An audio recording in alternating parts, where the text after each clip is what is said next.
Hey man, so we're back today with another crawling variation.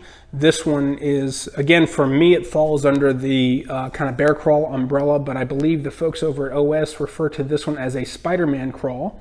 And this would be kind of the next step in the progression.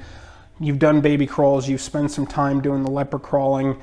This would kind of be the next step. Now, I'll be honest, when I was first shown these, I was introduced to the leopard crawl as the entry point into the harder crawling, with the Spiderman coming next.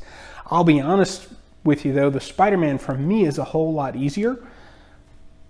So I'm not 100% sure that there is a true progression with these exercises once you've gotten past the baby crawl, okay? So I think it just depends on what works best for you. So I'm going to show you how to do this, and then we'll hang out afterwards to talk about why you should do something like this.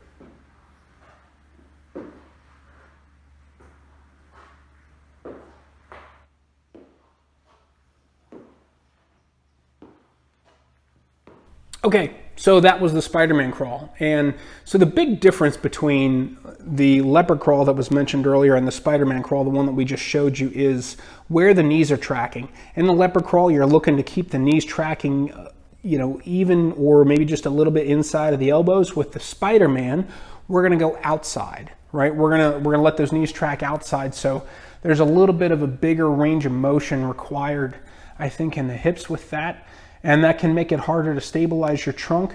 You may notice that in some of these videos, I put a ball in the center of my back. And the reason I do that, the ball it's a self-limiter for me, in that if my hips get too crazy, if my pelvis starts doing too much of this, that ball rolls off and it tells me that my movement quality is kind of falling apart and I need to rest and recover. As long as I can hold that ball in place, I know I'm kind of keeping things together.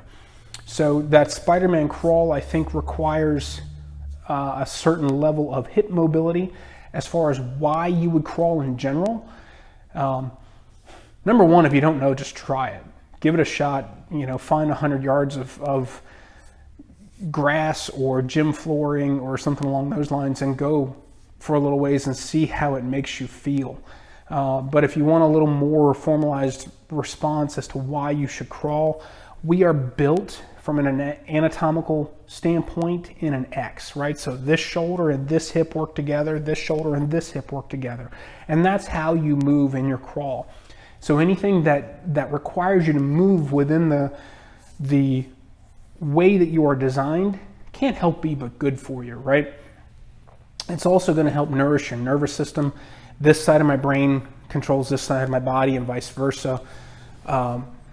For those of you who maybe have some mileage on your shoulders, your hips, your knees, those kinds of things, crawling can be a great way to stay strong or maybe regain some strength without beating those joints up anymore. So if you've got a lot of mileage on your shoulders, but you want to develop some upper body strength and some core strength, try crawling and see what it does for some of those old lifts that you used to do, or the ones that maybe you couldn't do anymore.